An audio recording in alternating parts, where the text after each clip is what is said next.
O eto na, tatawagan na natin yung mga magbibigay ng mensahe. Actually, si Nay Loli, parang dito talaga siya sa sofa. Pero bilang uma-attitude siya, ayaw niya.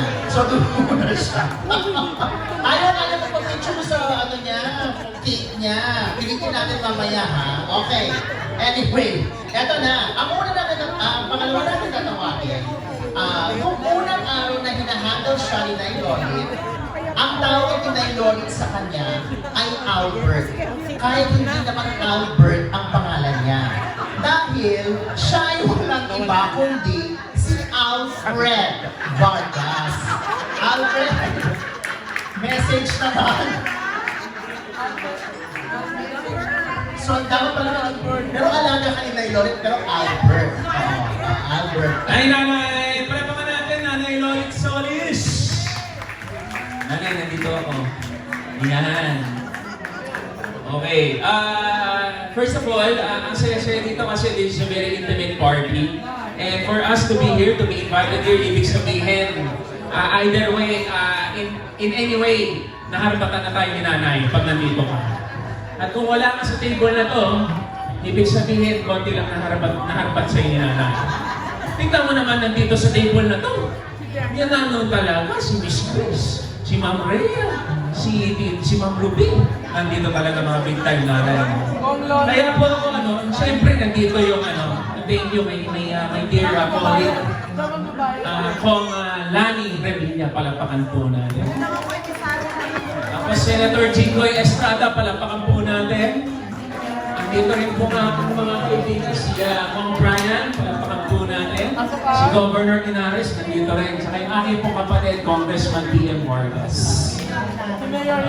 Mayor Inares. Nandito, palapakan po natin. So kaya po ako tinawag ni Nanay Loli na Albert na muna kasi po nung nag-apply ako sa kanya para kunin niya ako ng talent niya, hindi niya ako gusto. Diba? Niligawan ko si Nanay. Okay, niligawan ko si Nanay at nadaan ko sa chicharon. Palagi ko siyang binibigyan ng chicharon noon. Pagkatapos, sa kakabili ko sa kanya ng chicharon, nagalit siya sa akin kasi sabi na, Alfred, gusto mo ba akong mamatay? Okay. So, after nun, isa na ako sa, nung natanggap na niya yung mga chicharon natin, naging Alfred na yung tawag niya sa akin. Nalala ko kami yata nila Paolo Montis tsaka Pauline Luna yung isa sa mga pinakahuling alaga ni Nanay, no? Parang after us, parang medyo, di ba? Parang tayo na lang last of the... Okay?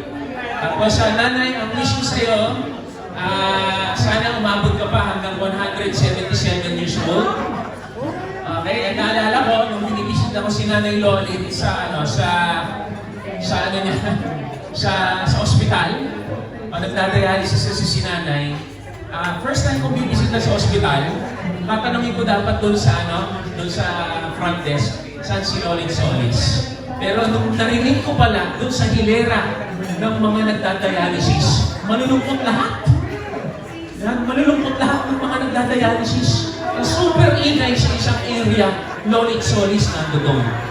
Okay? Kaya Nay, thank you very much. Parte ka ng buhay ko. Nagkabahay ako dahil sa'yo. Kumanda yung ko dahil sa'yo. Tapos siguro share ko na lang. Nung tinanggap na ako ni Nanay after so many chicharons, din sinabi ko kay Nanay, nasan po yung kontrata natin? No, alam mo sabi sa akin Nay Loli, anak, wala akong kontrata. Kasi kahit anong nakasulat sa papel, baliwala yan. Kung hindi mo i-honor yung word mo. Palabra, i-honor. Na ngayon, hanggang ngayon, yan ang natutunan ko kay Nanay Loli, word of honor. Huwag na huwag mong i-compromise word of honor mo. Kaya yun ang ko. Ngayon, 20 years na kami magkasama ni Nanay Loli. I love you, Nanay. Mahal na mahal kita. And sana, marami kami rito, lahat kami rito, natulungan mo in so many ways. And you will always be a nanay to me. Thank you very much po. Thank you. Alfred, hindi Albert. Thank you sa mga chicharon. Okay. Kahit meron nakikipagkompetensya sa atin sa kabilang kwarto. Correct.